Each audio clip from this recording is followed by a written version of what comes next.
Greetings, I'm John Setzler.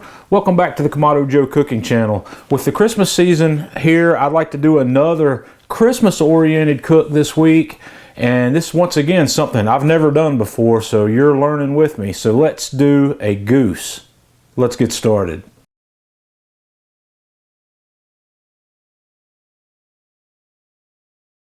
The first thing we're going to do is put together a spice rub to go on this goose. So I'm going to start that out with about 5 whole star anise, and we're going to dump this in my spice grinder.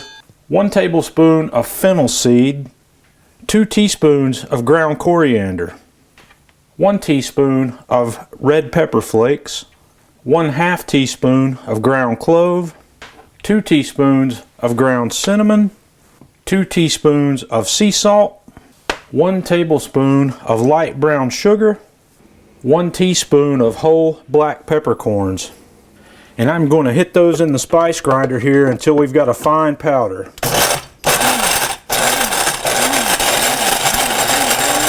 And when we're done with that, that's about what we should have. So we're going to set this aside because we're going to get the star of the show out next. Okay, what we have here is a 9-pound whole goose, and what I have done to start with, I've taken it out of its packaging. I have thoroughly rinsed it and patted it dry with a paper towel. And one of the first things you're going to notice about goose is how fat it is, how fatty this skin is. This is a lot like a duck. I'd say you could just basically call this a duck on steroids. So the first thing I'm going to do is I'm going to take my poultry shears and I'm going to cut the wing tips off on both sides. And then the next thing we're going to do is you're going to take a sharp knife and we are going to score this skin all over this bird.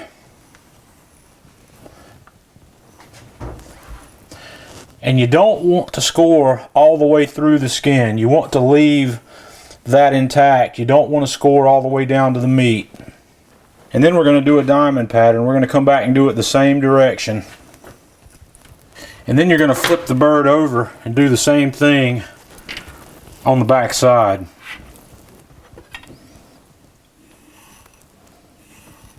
And then I'm just going to flip this back over. In the back of the cavity here, there is a good bit of excess fat that needs to be trimmed out. So we're going to trim all that out.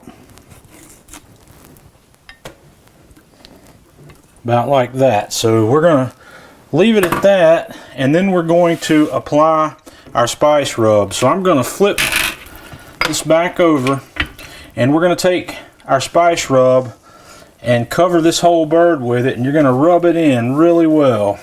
We're going to use all of this rub. And when we get that side coated, we're going to flip it back over and get the rest of it on the breast side. And then what happens next is we are going to put this tray in the refrigerator uncovered, and we're going to let this bird sit for 8 to 12 hours before we're ready to cook it. So we'll be back at the next step.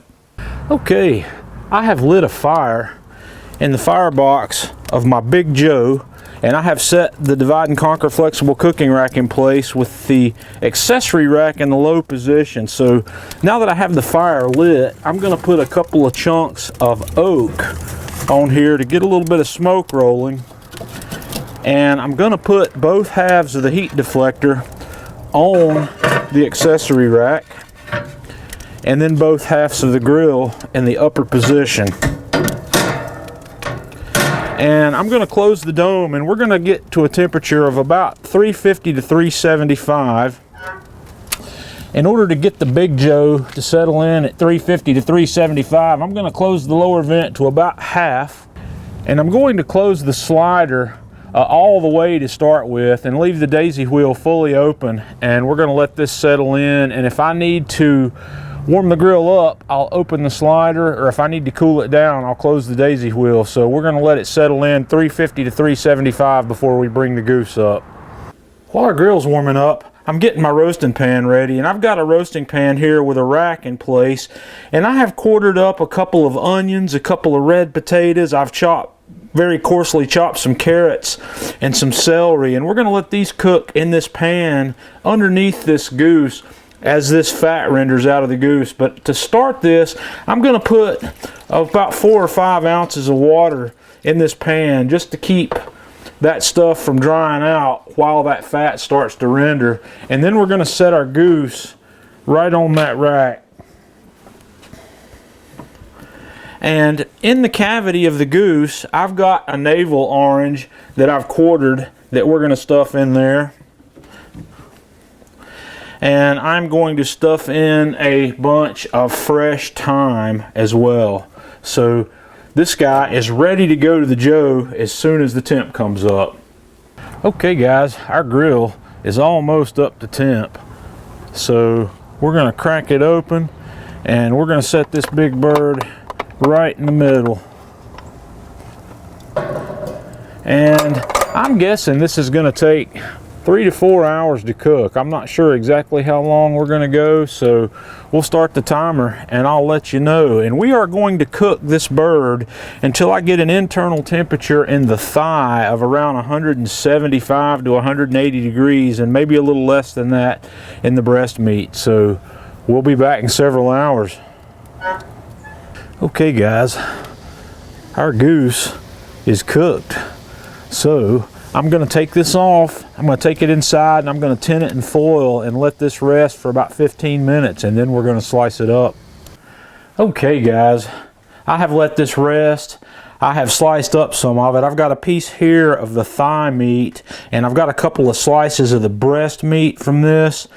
And I've also got some of these veggies that we've cooked in the duck fat, or I'm sorry, the goose fat underneath this goose while it cooks. So let's have a taste of some of this. Okay guys, I'm going to try a little bit of this thigh meat because the thigh meat's always my favorite anyway when it comes to poultry. So let's get a taste of the goose.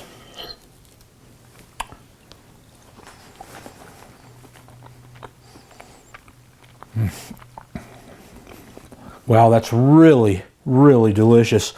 The breast, as you can see, is also kind of dark. These birds, since they are flying birds, the breasts aren't the white meat that you would see normally, like in a chicken or turkey.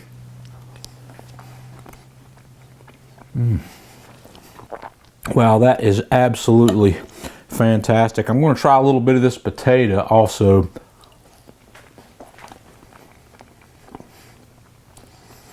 Beautiful.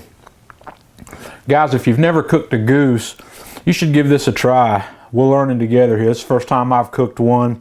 It's absolutely amazing. It'll be something a little different, something out of the ordinary for you to put on your dinner table at the holidays. So give this a try. Let me know what you think. Join us on Facebook, facebook.com/Kamado Joe, and follow us on Twitter @Kamado Joe. And until next time, this is John Setzler with Kamado Joe Cooking Channel.